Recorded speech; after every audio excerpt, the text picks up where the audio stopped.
étant pleine d'angoisse et enflammée d'amour. L'âme fait comprendre par ce vers le feu d'amour dont nous avons parlé et qui agit sur elle un peu à la façon du feu matériel sur le bois. Il s'allume dans l'âme à la faveur de cette nuit de contemplation douloureuse. Ce feu ressemble quelque peu à celui qui affecte la partie sensitive dont nous avons également parlé.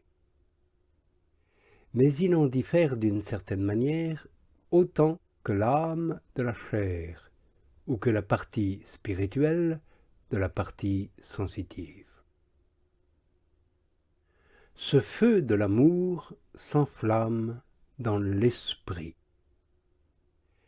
C'est là que, oppressée d'angoisse ténébreuse, l'âme se sent blessée d'amour de Dieu d'une manière vive et aiguë.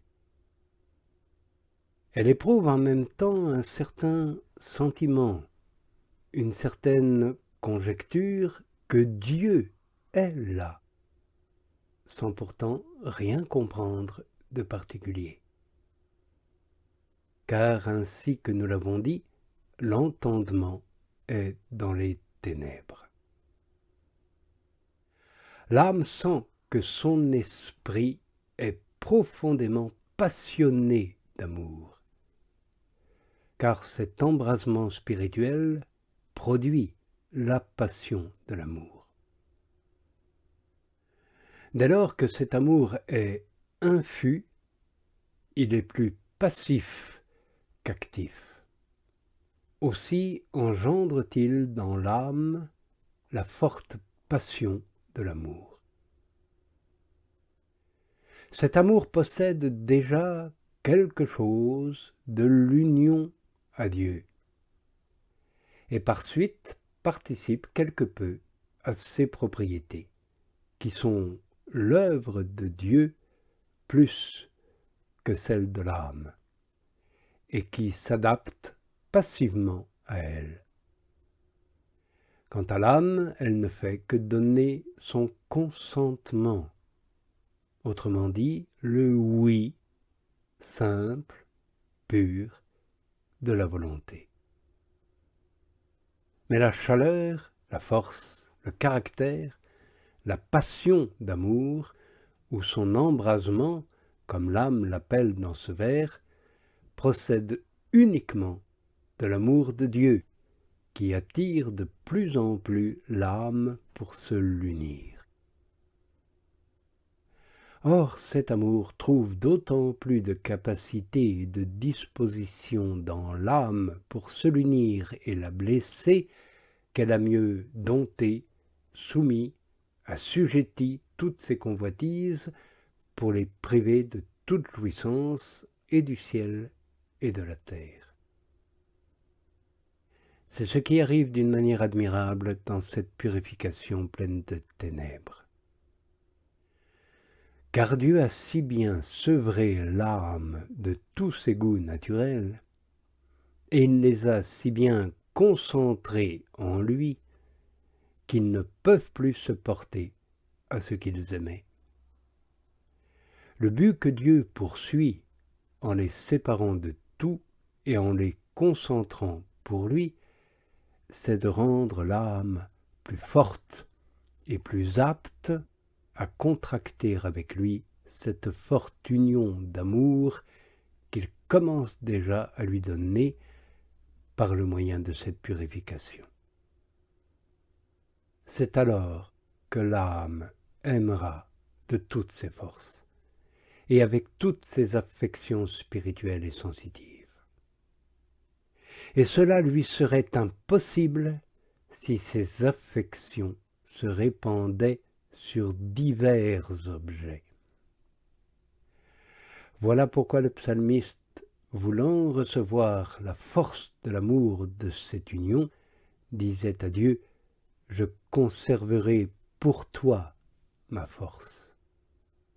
c'est-à-dire toutes les aptitudes, convoitises et forces de mes puissances, et je ne veux pas leur procurer une occupation ou une satisfaction en dehors de toi.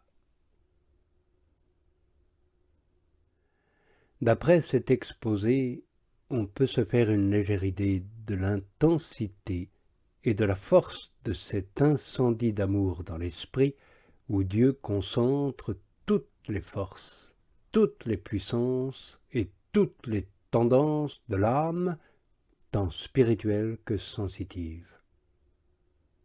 Il veut que, dans une harmonie parfaite, elles emploient leurs forces et leurs vertus à cet amour, et qu'ainsi se réalise véritablement le premier précepte du décalogue qui, sans rien dédaigner de l'homme ni exclure de cet amour, nous dit « Tu aimeras le Seigneur ton Dieu de tout ton cœur, de toute ton âme, de toutes tes forces. »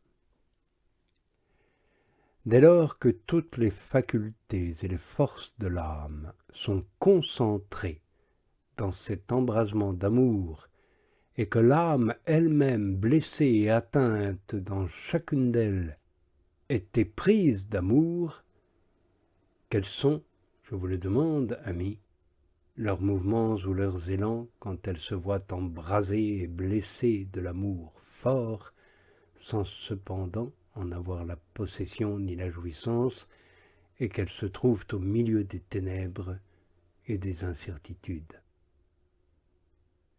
Sans doute leur fin n'en sera qu'augmentée, et semblables aux chiens dont parle le psalmiste, elles rôderont autour de la cité, et ne pouvant satisfaire un pareil amour, elles se mettront à hurler et à gémir. La touche de cet amour du feu divin a si bien desséché l'esprit et enflammé ses facultés qui aspirent à étancher leur soif, que l'âme s'agite de mille manières pour montrer à Dieu tous ses désirs et toutes ses aspirations. C'est ce qui nous est très bien fait comprendre dans ce verset du psaume « Mon âme a soif de toi ».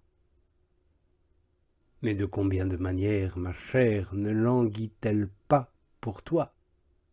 Cela veut dire par ses désirs. D'après une autre version, il est dit « Mon âme a soif de toi et mon âme se meurt pour toi ».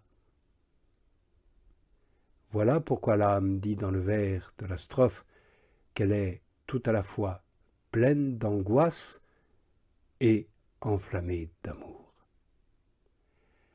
L'âme, en effet, aime de mille manières, dans ses pensées, dans ses œuvres, ou dans les événements qui se présentent. Ses désirs ne cessent de la torturer en tout temps et en tout lieu. Elle n'est jamais en paix.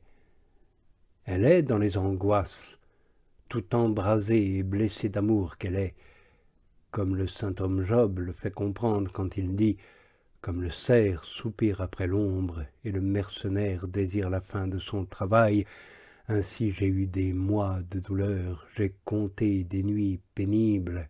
Si je m'endors, je dis aussitôt quand me lèverai-je, et de nouveau j'attends le soir, et je suis rempli de douleur jusqu'à la nuit. » Oui, tout est étroit pour cette âme. Elle ne se contient plus en elle-même. Ses désirs dépassent et le ciel et la terre. Elle se remplit de douleur jusqu'à ces ténèbres dont Job parle ici, et il nous fait comprendre qu'au point de vue spirituel dont nous nous occupons, il s'agit d'une peine et d'une souffrance qui n'ont aucune consolation et n'apportent aucun espoir de lumière ou de secours surnaturel ici-bas. Aussi les angoisses et les souffrances de l'âme sont d'autant plus grandes dans cet embrasement d'amour qu'elles ont deux causes. Ce sont tout d'abord les ténèbres où elle se trouve, et qui l'affligent de doute et de crainte. C'est ensuite l'amour de Dieu qui l'embrase, la stimule d'une blessure amoureuse et la presse d'une manière admirable. Ces deux manières de souffrir en cet état nous sont très bien dépeintes par Isaïe quand il nous dit « Mon âme t'a désiré durant la nuit », c'est-à-dire au milieu de sa misère. Telle est la première sorte de souffrance qui provient de cette nuit obscure. Et le prophète ajoute « Je te rechercherai dès le matin avec mon esprit et mon cœur ». Et telle est la seconde sorte de souffrance qui vient des désirs et de l'anxiété d'amour qui torturent l'esprit et le cœur. Néanmoins, au milieu de ces peines qui proviennent et des ténèbres et de l'amour, l'âme sent en elle une certaine présence amie et une certaine force qui l'accompagne partout et la soutiennent. Aussi, quand le poids de ces ténèbres angoissantes vient à cesser, elle se sent très souvent seule, dénuée de tout et faible. Et la raison en est que l'énergie et la force de l'âme lui étaient données et communiquées passivement par ce feu ténébreux de l'amour dont elle était investie. Aussi, dès que cette communication est venue à cesser, les ténèbres ont-elles également cessé.